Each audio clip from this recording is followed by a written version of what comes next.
डरने वाला नहीं हूँ, मैं लड़ने वाला व्यक्ति हूँ, मैं झुकने वाला व्यक्ति नहीं हूँ। बचा कुछ नहीं है, हम तो सब छोड़ आए। बंगाल जाएंगे, बंगाल जा करके जिस तरह से गंगा विलीन हो रही है वैसे ही भाजपा को विलीन कर देंगे वहाँ।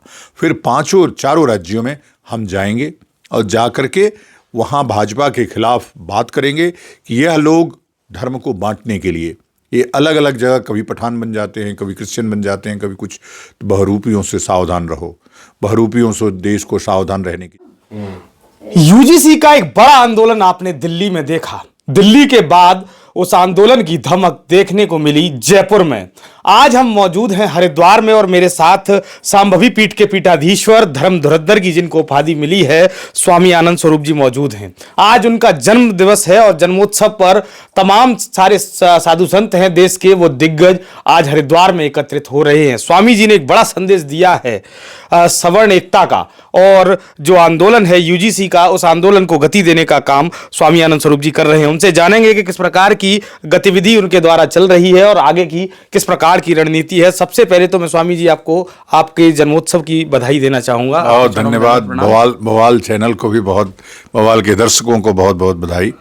तो गुरुदेव, आपकी जो धमक देखने को मिली, दिल्ली में आंदोलन हुआ, सड़क पर आप उतरे, पुलिस ने बर्बरता पूर्वक लाठियां भी बरसाने का काम किया। 198 जो थाने थे उनको पूरी तरह भर दिया गया। उसके बाद आपने जयपुर में ताकत दिखाई, हजारों की संख्या में जयपुर में रामलीला मैदान में भीड़ दिखी। आगे की क्या रणनीति है? नहीं, आगे की रणनीति ये है कि यह जो फोर्स बना हुआ है, दबाव बना हुआ है, बना रहेगा जब तक यह यूजीसी रोल बैक नहीं होगा। तब तक हमने कहा है मैं बेंगलोर अपने मूल मठ में नहीं जाऊंगा। तो मठ में तभी जाऊंगा जब यूजीसी रोल बैक हो जाएगा। अब ये आंदोलन, चूंकि 10 मई को महाकुंभ है दिल्ली में, सवर्ण महाकुंभ, यूजीसी रोल बैक को लेकर के, उसके लिए अब हर प्रदेश में, प्रदेशों के जिला मुख्यालयों पर सवर्ण समाज समन्वय समिति जो यस4 है, उसके कार्यकर्ता, उसके पदाधिकारी अब कुंभ करेंगे। तो प्रदेशों में कुंभ होगा और देश की राजधानी में महाकुंभ होगा। यही कार्यक्रम है, सवर्णों को जोड़ना, उनकी एकता बनाना, उनकी अपनी व्यक्तिगत महत्वाकांक्षा को किनारे करके जो सवर्ण हित में है, सर्वहित में है, उसके लिए काम करना, यह जागृति लाना, यही अब लक्ष्य है हमारा।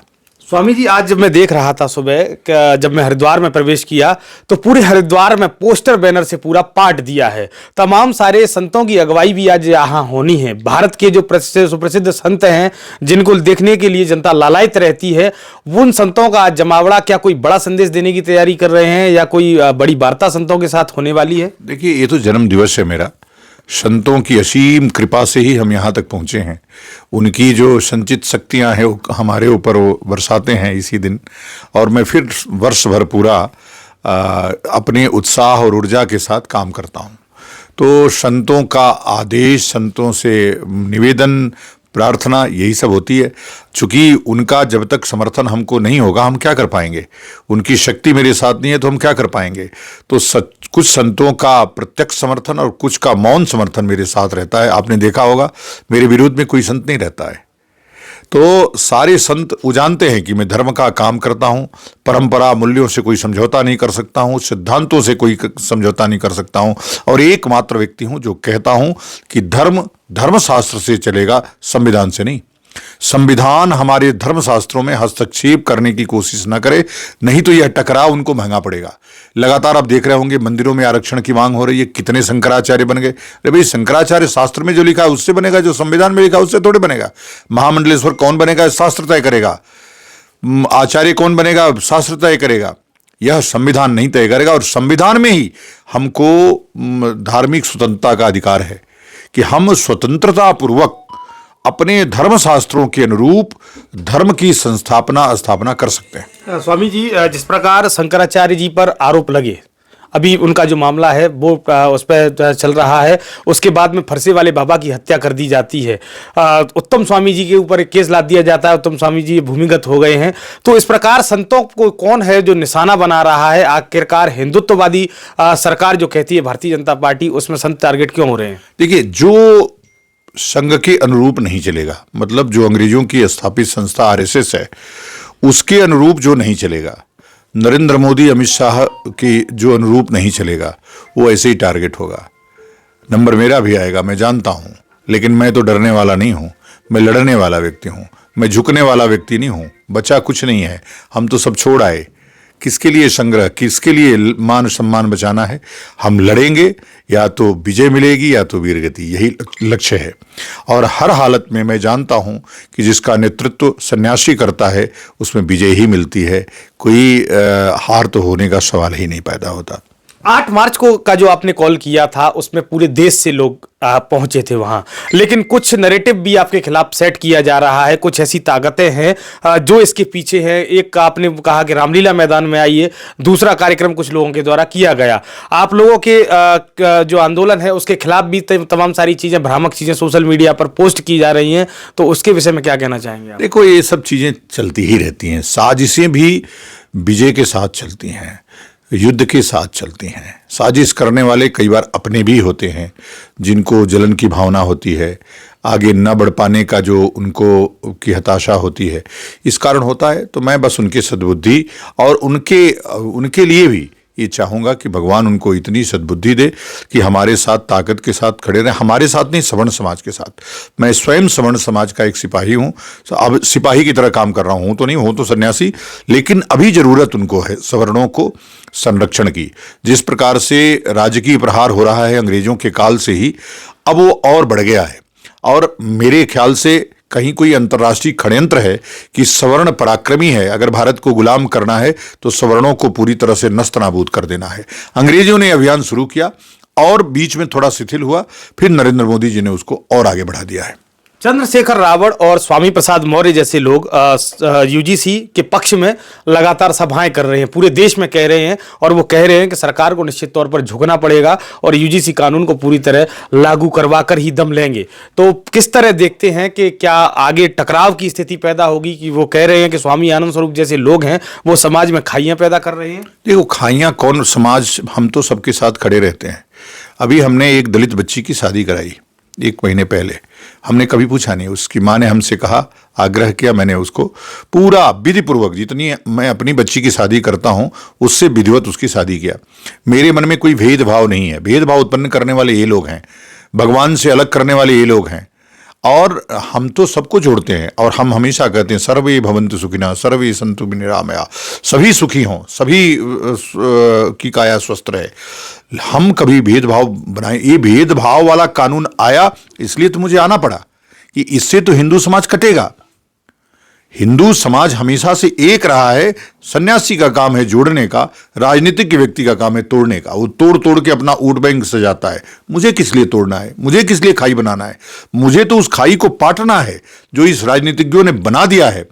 हमने जब आजादी लिया तो समतामूलक समाज बने, इसके लिए काम किया, सबके लिए समान अधिकार हो, इसके लिए काम किया।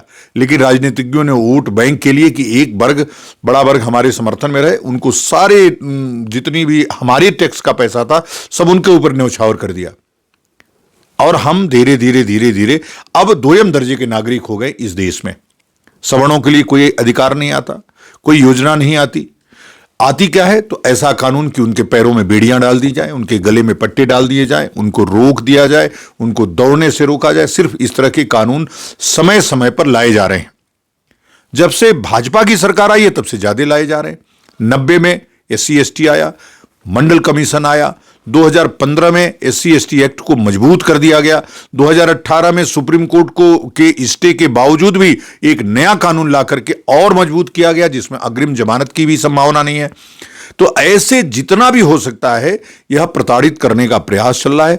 मुझे लग रहा है कि कांग्रेस अंतर्राष्ट्रीय टूलकिट नहीं बन पाई, मोदी जी अंतर्राष्ट्रीय टूलकिट बन गए हैं कि किस तरह से सवर्णों को, विशेष रूप से ब्राह्मणों को सताया जाए, दबाया जाए और समाप्त किया जाए। लेकिन उनको भूलना नहीं चाहिए, ये आचार्य चाणक्य की धरती है, ये परशुराम की धरती है।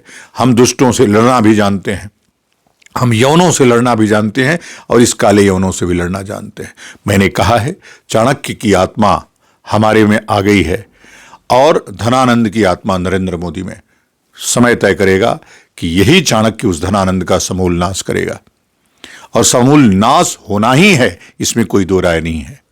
5 राज्यों में स्वामी जी चुनाव है, अब से कुछ समय चुनावों में बचा है, तो चुनावों में स्वामी आनंद स्वरूप और आपका जो सवर्ण समाज समन्वय समिति है, किस प्रकार से मोदी जी को चुनौती देने जा रही है? भारतीय जनता पार्टी को किस प्रकार की, क्या कोई मुश्किलें खड़ी होने करने जा रहे हैं आप? देखो, हम हरिद्वार की धरती पे बैठे हैं। हमारे सवर्ण समाज समन्वय समिति के प्रमुख सदस्य महेंद्र सिकरवार कहते हैं कि हरिद्वार से गंगा अवतरित होती है, मतलब उत्तराखंड से अवतरित होती है और बंगाल में जाकर के समाहित हो जाती है। हम उत्तराखंड से शुरू करेंगे, पहले बंगाल जाएंगे, बंगाल जाकर के जिस तरह से गंगा विलीन हो रही है वैसे ही भाजपा को विलीन कर देंगे वहाँ। फिर चारों राज्यों में हम जाएंगे और जाकर के वहाँ भाजपा के खिलाफ बात करेंगे कि यह लोग धर्म को बांटने के लिए ये अलग अलग जगह कभी पठान बन जाते हैं, कभी क्रिश्चियन बन जाते हैं, कभी कुछ। तो बहरूपियों से सावधान रहो, बहरूपियों से देश को सावधान रहने की जरूरत है। समय लगेगा, लेकिन मैं जानता हूं कि बुराइयां कितनी भी बड़ी हों उनको नष्ट करने में समय जरूर लगता है, लेकिन नष्ट होती है। भाजपा अब बुराई बन चुकी है, संघ अब बुराई बन चुका है इस देश के लिए, तो उसको धीरे धीरे समाप्त करना पड़ेगा। और समाप्त करने के लिए हम लोग जगह जगह जाएंगे, चारों राज्यों में जाएंगे और भाजपा की करारी हार के लिए कामना भी करेंगे, प्रार्थना कर ही रहे हैं, कामना भी करेंगे और जाकर के ग्राउंड पे भी मेहनत करेंगे कि इनको वोट मत दो, ये बहुरूपी हैं। स्वामी जी, मेरा अंतिम सवाल कि जिस प्रकार कल 2 दिन पहले ईद थी, ईद पर आरएसएस और भारतीय जनता पार्टी के तमाम सारे नेता इफ्तार पार्टी में जाते हुए नजर आए और ईद के लिए मुसलमान जो निकल रहे थे उन पर फूल फेंकते हुए और उनके साथ ईद मनाते हुए नजर आए। दिल्ली पुलिस की तस्वीरें भी ईद मनाती हुई दिखी और उन्होंने अपने सोशल मीडिया ट्विटर हैंडल से उस चीज़ को पोस्ट किया। इस पर क्या कहेंगे? देखो, यही दोगला चरित्र है। जिस हिंदुत्व को लेकर के आप आए वही हिंदुत्व आपने समाप्त कर दिया और अब जाकर के मुसलमानों के साथ हमको दिखा करके जलाने के लिए इफ्तार पार्टियां कर रहे हैं। आपकी असलियत वही है। आप इन नेताओं का ना ऐसा चरित्र है कि यह वोट के लिए बेटी भी बेच देंगे। धर्म क्या चीज है? मां बेच देंगे। धर्म क्या चीज है? धर्म को इन्होंने बेच दिया और हिंदू धर्म के साथ के पीठ में ऐसा खंजर मारा। समय लगा हमको जानने में, समय लगा, इसलिए मैं उसके लिए ही मेरा अवतरण हुआ है। धीरे धीरे देखते जाओ किस तरह से भाजपा डिस्क्रेडिट होगी, आप कल्पना भी नहीं किए होंगे। आज स्वामी जी 23 मार्च है, भगत सिंह का शहादत दिवस और आपका जन्म दिवस है। भक्तों के लिए और बवाल के दर्शकों के लिए क्या संदेश देना चाहेंगे? नहीं, बवाल के दर्शकों को और मेरे दर्शकों को भी मैं कहना चाहूंगा कि आज का दिन सवर्ण दिवस के रूप में मनाइए।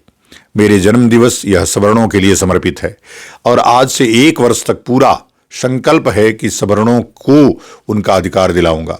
यह देश हमने आजाद कराया, हमने स्वतंत्र कराया, सबसे पहला अधिकार हमारा है, हमारे बाद किसी का अधिकार है। टैक्स सर्वाधिक हम देते हैं, इसलिए इस देश पे अधिकार सर्वाधिक हमारा है। हमको जिस तरह से 2ym दर्जे का नागरिक बना करके और राजनीति से धीरे धीरे किनारे किया जा रहा है, उसके लिए काम करूंगा और इस देश में 2029 तक सवर्णों की सत्ता स्थापित हो, ये पूरा प्रयास करूंगा। बहुत बहुत धन्यवाद। तो ये थे स्वामी आनंद स्वरूप, जिन्होंने सीधे तौर पर कहा कि सवर्णों की सत्ता भारत के अंदर स्थापित होगी। ऐसी बात उन्होंने कही है।